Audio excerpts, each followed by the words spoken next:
we are coming to an end of another great yajna of the study of the Chamakapada. So of course today we will enter into the 11th Anuvaka, and then we have to close with Ida Devahu also, but probably in the next two we will have thoroughly studied in depth both the Namaka Prashna and the Chamaka Prashna. And then we will see what, probably I'll take up either Purush Sukta or Durga Sukta, one of those. Purush Sukta is also very deep, very difficult to understand.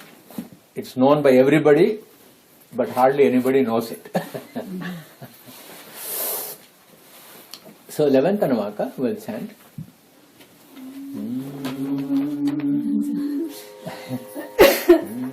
So, if you look at this Anuvaka, it is all a recitation of some numbers. Eka chame 1, Tisra chame 3. So, what is all these numbers? 1, 3, 5. And then it is also not in a sequence, because what are we used to in the numerical system? 1, 2, 3, 4. That means you get one odd number and it will be followed by an even number. So this is a standard way in which the enumeration has to take place. But you see, strangely, in this Anuvaka, the enumeration is odd numbers first. There are 17 odd numbers are there. And then it will be followed by 12 even numbers. And then it will be followed by 12 other concepts. So we have got altogether 41 ideas are there. So why is it that absolutely towards the very end of the Chamaka Prashna, that this numerical system has been given by the sages? So if you look at the whole structure of the Sri Rudra, first and foremost we saw in the Namaka Prashna, we meet with Shiva, who has been very, very angry, and then we have actually calmed him down. And then we have described and then internalized the presence of Shiva in everything that is there in the cosmos. Namo Hiranyabhave Senane Dishan Chapade Namaha, etc.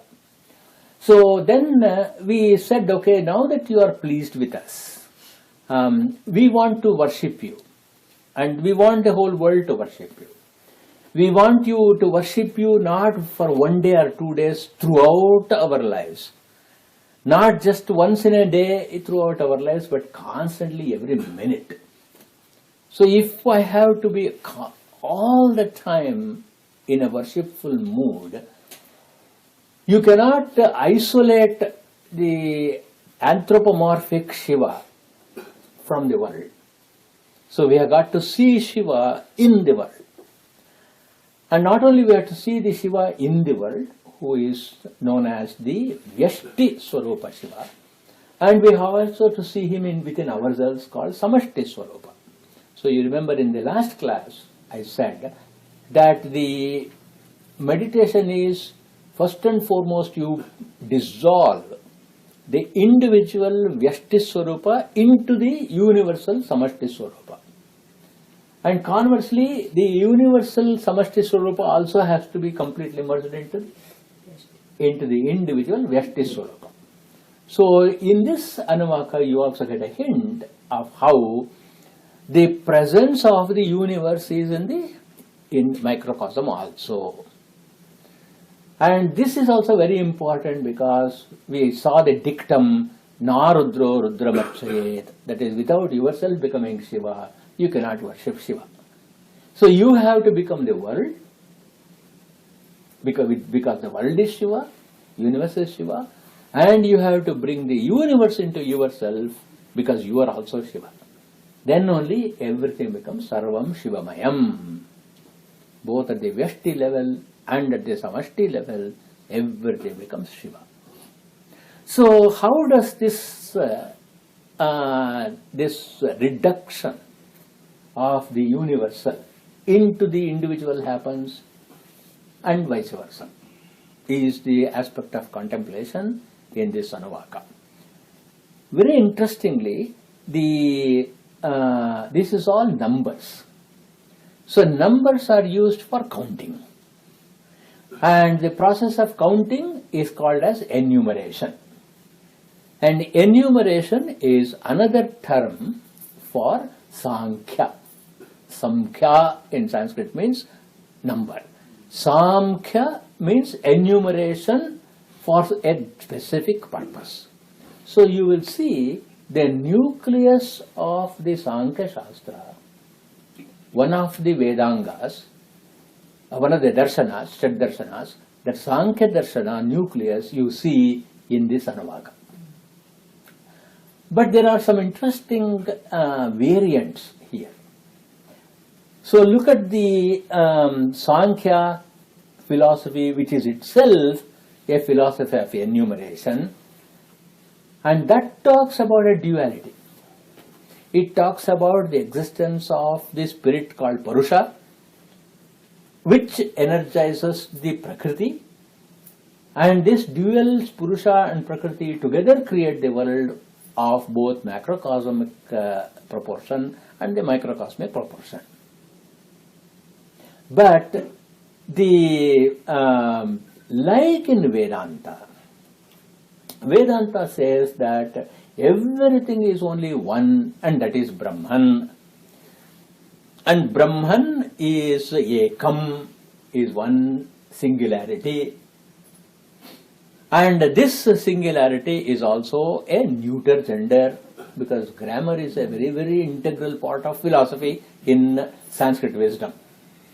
Vyakarna don't think of grammar as only a tool for proper expression. Grammar is philosophy. Vyakarna is philosophy. In fact, elsewhere, actually yesterday in our Dublin class, I was talking about the philosophy of grammar as part of our study of the Kathopanishad. I made a hint to Bhartrhari, one of our greatest poets. Bhartrhari's Vakyapadiya. Vakyapadiya is where the Sankhya, Yoga, then Vedanta, everything is used in interpreting Vyakarna.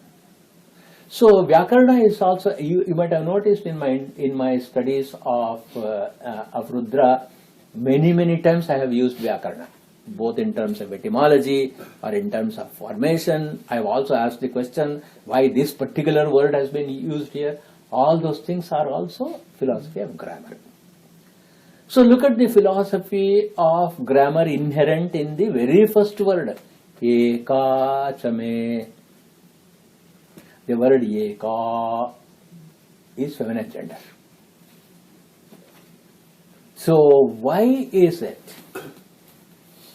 that this Anuvaka starts with Eka, feminine gender? So how do we understand the feminine gender of the word Eka? It is the number one. It is in feminine gender, and therefore we have to understand this Eka as Prakriti.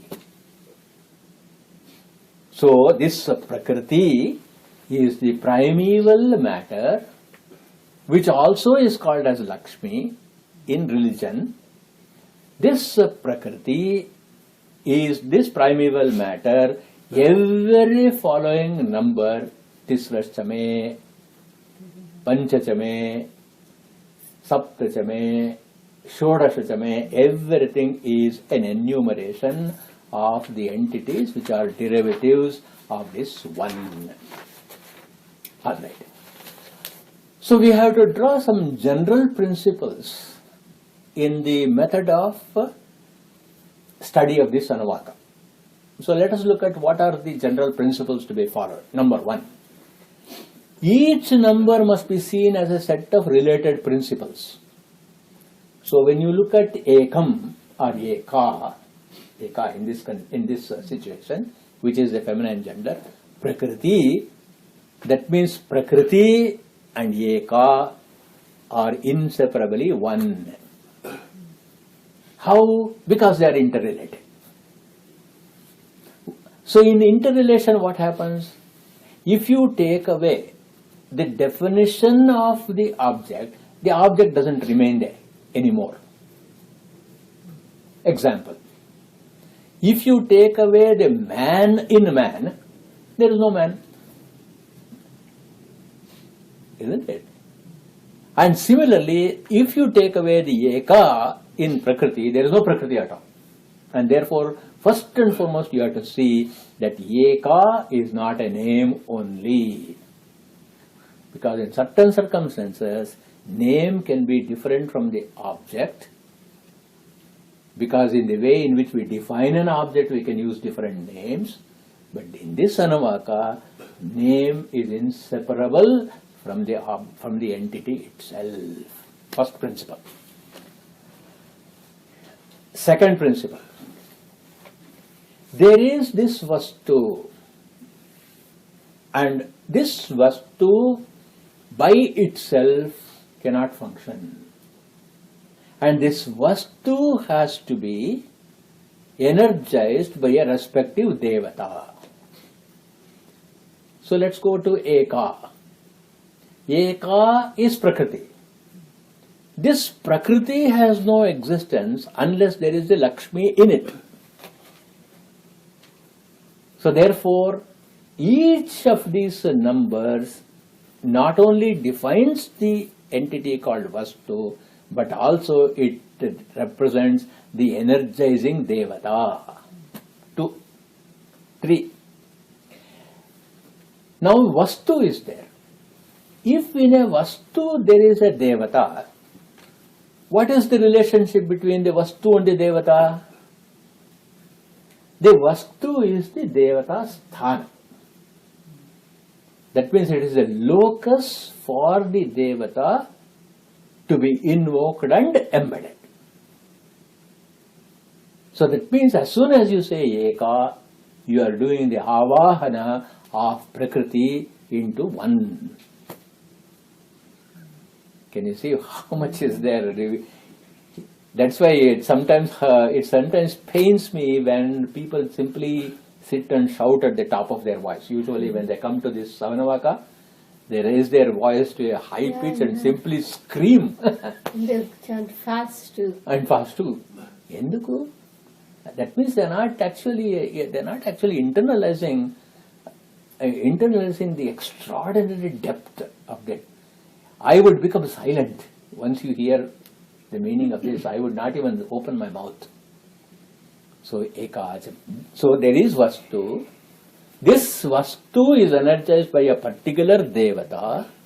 The relationship between the Vastu and the Devata is the Devata Sthana. As soon as you say there is a position, in that position there is an order. There is a hierarchy. As soon as you say there is a position, there has to be a hierarchy of existence, which is called as similar to the principle in Madhva Siddhanta called the Taratamya Bhava. So you say that this person will sit on a chair, and this person will sit at the foot, and this person will sit at the door. Like that, each one we have given a sthana. In all, why? Otherwise, why should the CEO sit in the corner office? Isn't it? It is because that Devata in that position has to be given a sthana. Therefore, Ekachame Anuvaka has to be understood in these three viewpoints. Devata, sthana, and then dharma. Third important aspect has to be added. Because it's not enough if you have a place, not enough if you invoke a Devata, and that Devata must come with the dharma of the Devata. What is the dharma of Surya? Dharma of Surya is to illumine. Isn't it? He should illumine the object. He should sit in our eyes and then illumine what we want to see. So it is not enough if you tell Suryo me chakshushritaha and say, come sit in my eyes. We have to insist that you come sit in my eyes with your dharma of making me see. You get it? So therefore, each one of these numbers have to be studied with Devata, Sthana, Dharma details. Then, is it enough if you simply create a space, a position, a seat, and establish? Now you have got to meditate on this sthana itself. Why is that important? Because suppose you say that I will give a seat for Surya to come and sit. And then you say, come and sit in my ears. Hey Surya, come and sit in my hands. And what happens? He will come with his dharma of illuminating, but the instrument in which he has got to illuminate is incapable of using his eminence. So the next important thing you will see in the interpretation of this is the locus of the devata has also to be appropriately energized in the right place, in the right proportion. For example, Surya cannot come with all his splendor and sit in one eye. He has to limit himself and then come and just enough of the power required for my microcosmic eye to see things.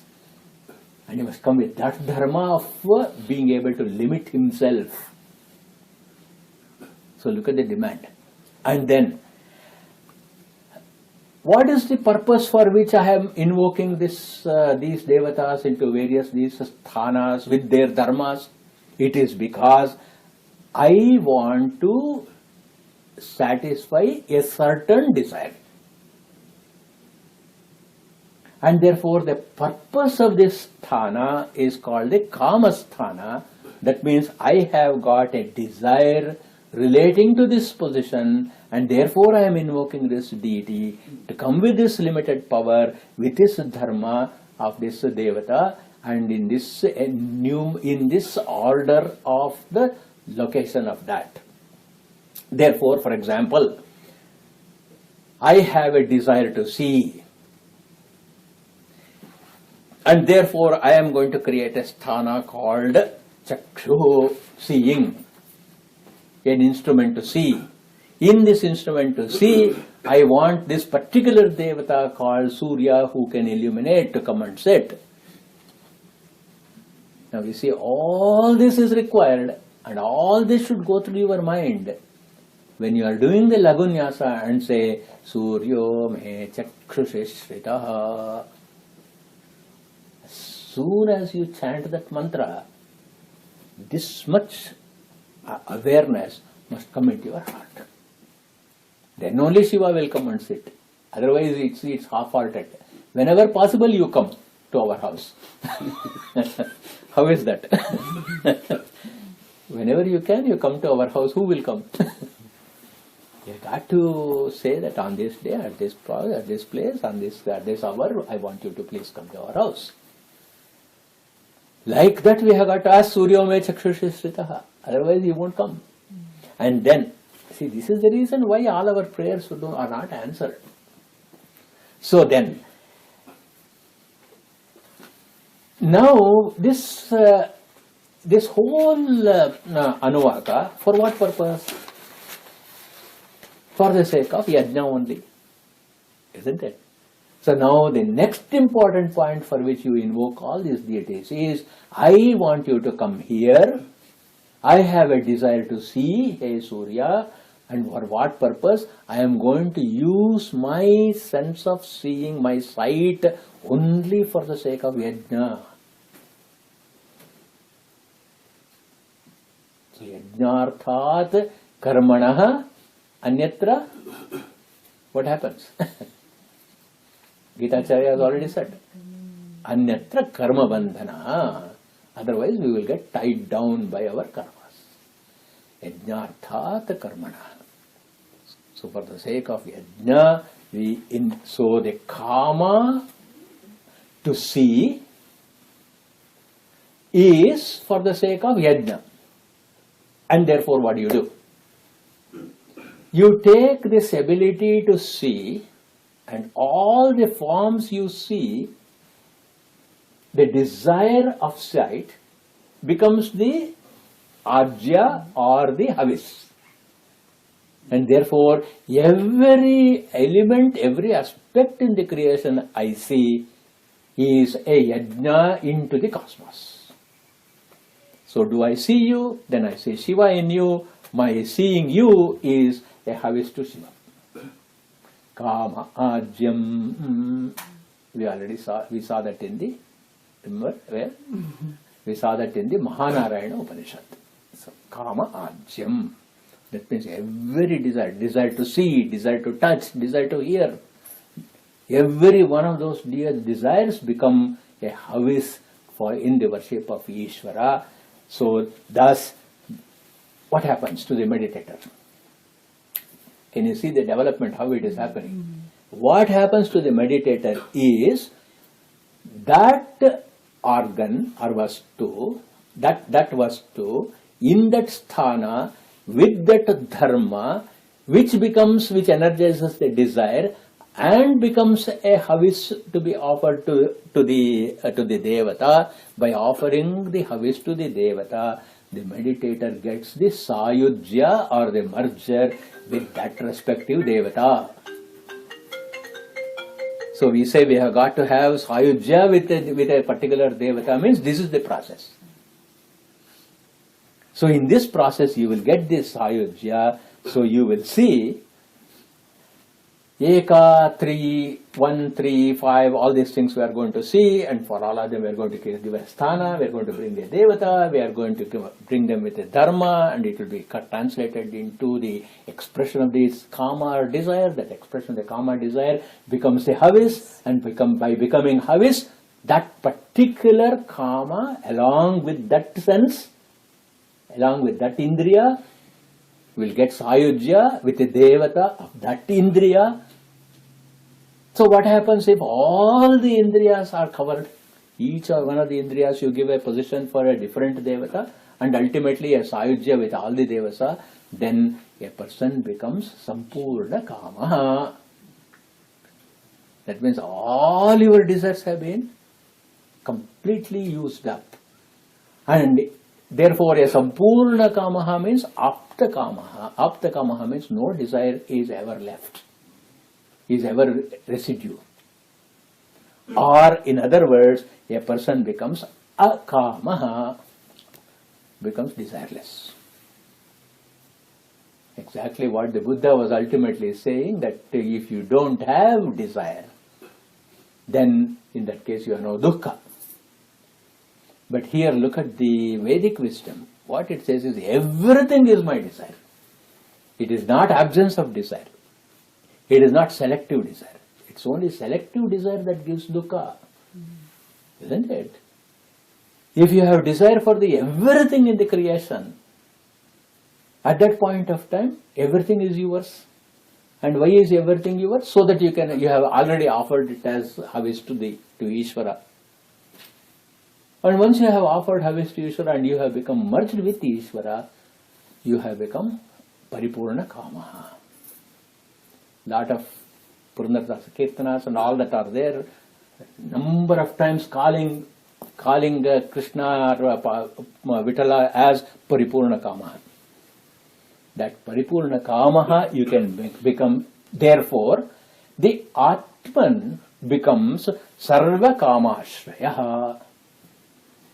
Again, think ashraya means what? Locus. Ashraya means place. So your Atman becomes the sarva kamashraya. That means it becomes the locus of the dharma of all the kamas, of all the devatas. Therefore, your own person becomes an entire devata, and therefore every kama will be, as in Brihadaranyaka Upanishad, Yajnavalkya says, Atmanastu kamaya sarvamidam priyam bhavati. This is how we have to understand that Veda mantra of Brihadaranyaka. Because usually people misunderstand when they say Atmanastu kamaya sarvamidam priyam bhavati. They will say that it is for selfish reasons I love others. It is for, because when he says Nava are, hey, a husband does not love the wife for the sake of husband. He loves the wife for his own sake. A wife loves her husband not for his sake, but she loves him for her own sake. So we should not misunderstand that as selfishness. What it is A husband sees himself in his wife, and the wife sees herself in him, and this Anuvaka gives us a further support of how what you desire will become transferred into a desireless. So when you are, that is known as the Brahma Sakshatkara. So now in the light of this theory, you have got to study the rest of the Anuvaka, which we will take up in the next class.